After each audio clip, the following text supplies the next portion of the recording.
Let's do the question 5 itself. Let's do our part A.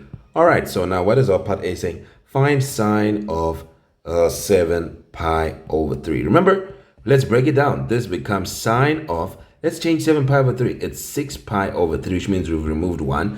And we'll say 6 pi over 3 plus pi over 3, okay? This is what happens. We've separated them into these two like we had tried to do in the last question. I don't know where I put it.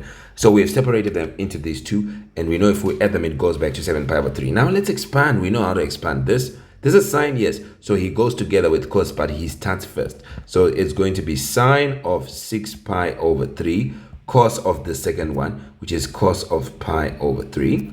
Then you say, what is the sign here? Plus. So you say plus. Cos now starts cos of 6 pi over 3.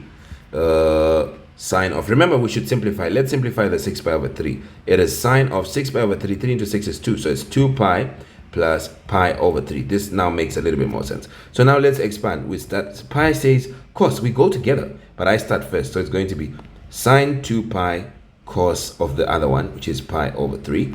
Then if there is a plus, you also do a plus. Now you do cos of 2 pi and sine of the last one, which is pi over 3. Then now let's see what it is. What is sine of 2 pi? You punch in the calculator. Make sure your calculator is in radians. Press the button which says DRG until your calculator says rad at the top.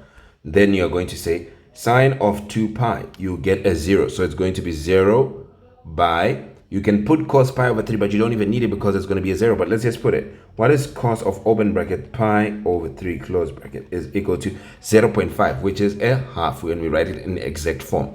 Plus now here we have cos 2 pi. So we come and we say cos of 2 pi. But you get a 1. So it's a 1 multiplying sine of pi over 3. We say sine open bracket pi over 3 close is equal to 0.8666 whatever, which you can go and check which one it is.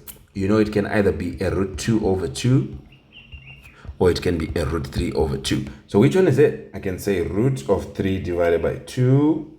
And it's the 1. It's 0.86. So this is going to be root 3 over 2. You might as well just know that when you get a 0.7071 is this one, then here it's 0.866 whatever. So here we have it. So what is 0 times half? It's 0 plus, here we have 1 over this. 1 multiplying this, it's just coming back as it is, root 3 over 2. So here we have root 3 over 2. And this is your final solution. And you are done. You expanded it, then you found the exact values, and you are done. This is how you do this one. Let's go to part B. Let's see how to do it.